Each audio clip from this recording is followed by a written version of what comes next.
Phosphor fans, welcome back. Earl at thelogbook.com here with yet another version of Bump and Jump, this one from 1984 for the Colecovision.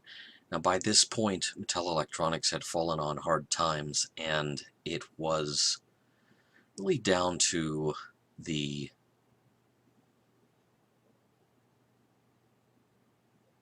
it doesn't even make sense.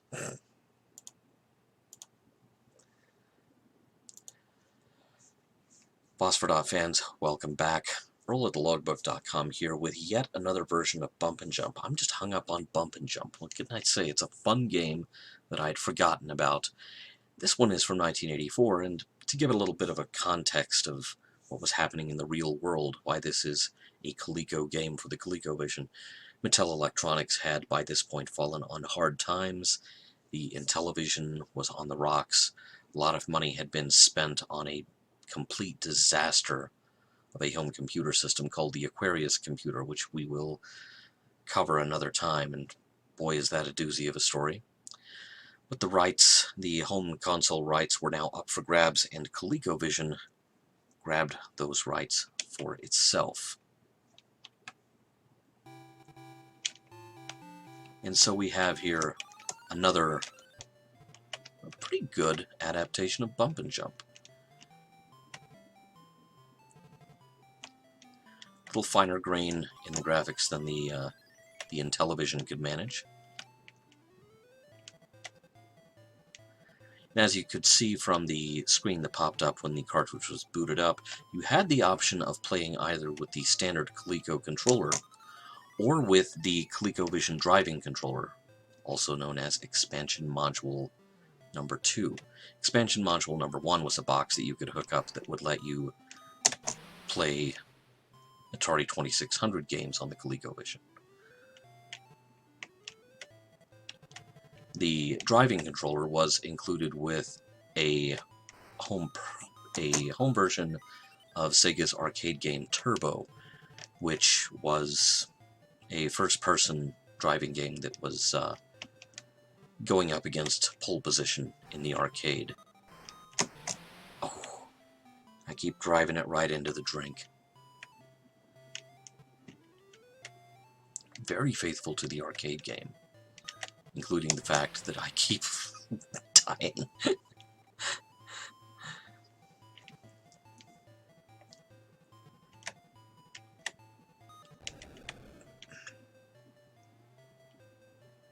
I didn't even get anywhere near the water that time.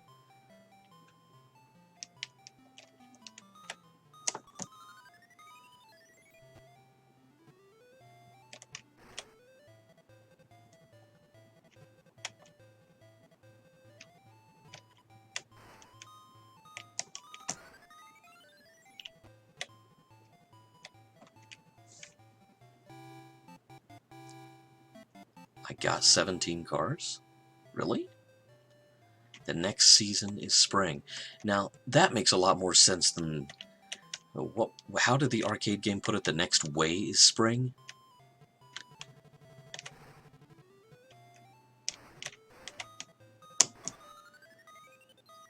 So, you know, apparently the 4 seasons really applies to Vivaldi and Bump and Jump, which is not a phrase I think has ever been uttered before in the English language.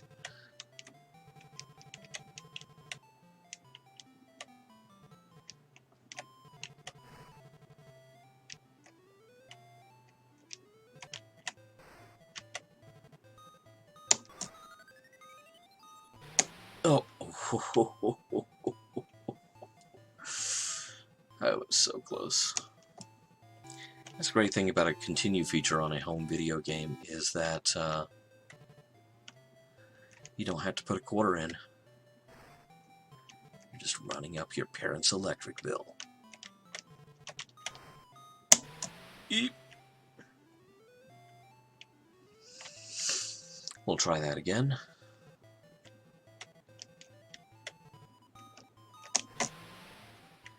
Badly. We'll try that again badly. I left out a keyword there.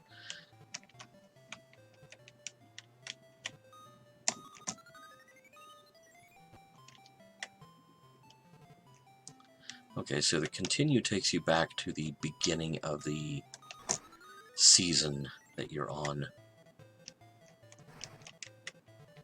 Fair enough.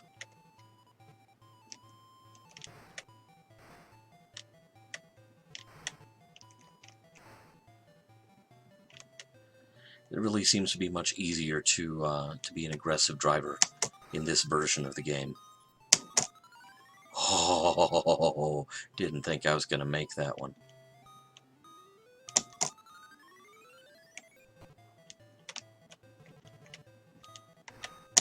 Ooh.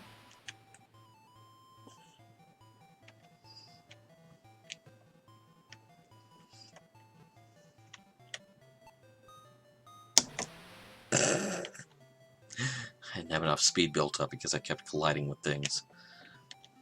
Last chance to die horribly. Should I try it again? Yes, let's.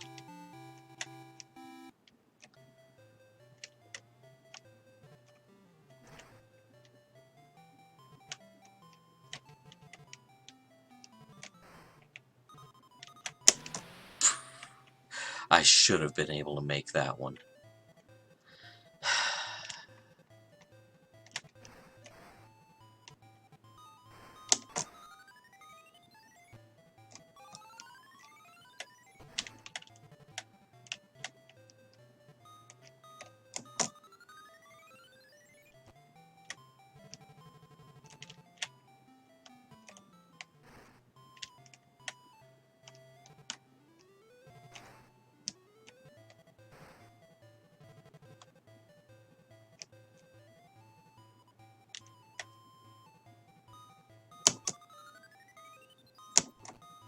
Mm, mm, mm, mm. Mm.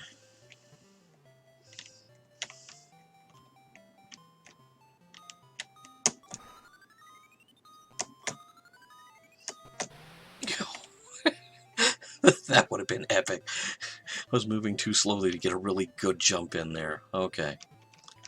You guys, stop bumping me. Because that keeps happening.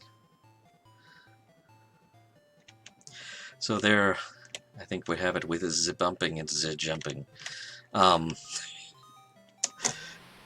Colecovision Bump and Jump, probably the best home version of this that came out of the early 80s.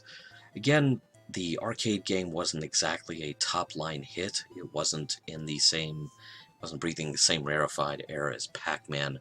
And so it's interesting that this game in particular just kept coming back for more on various consoles.